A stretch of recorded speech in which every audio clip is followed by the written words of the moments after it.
If you want to get real-time updates and improve team communication, connecting Jira with Slack is a great solution. In this beginner-friendly guide, you will learn how to integrate Jira with Slack step by step, even if you have zero experience. This integration allows you to receive notifications, create issues, and track progress directly from Slack.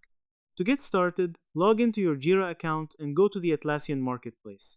In the search bar, type Slack for Jira and install the official app. Once installed, you will need to connect your Slack workspace. Next, open your Slack account and go to the Apps section. Search for Jira Cloud and add it to your workspace. Once added, you will be prompted to connect your Jira account.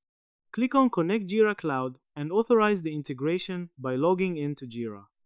After connecting both platforms, choose the Slack channels where you want to receive Jira updates. You can configure notifications for specific projects, issues, or activities like status changes and comments. You can also use Slack commands to interact with Jira. For example, you can create new issues, search for existing ones, or update tasks directly from Slack without opening Jira.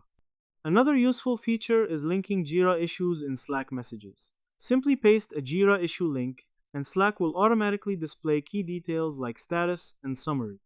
Make sure to customize notification settings to avoid unnecessary alerts. You can choose what type of updates you want to receive and which channels should get them. Test the integration by creating or updating an issue in Jira and checking if the notification appears in Slack.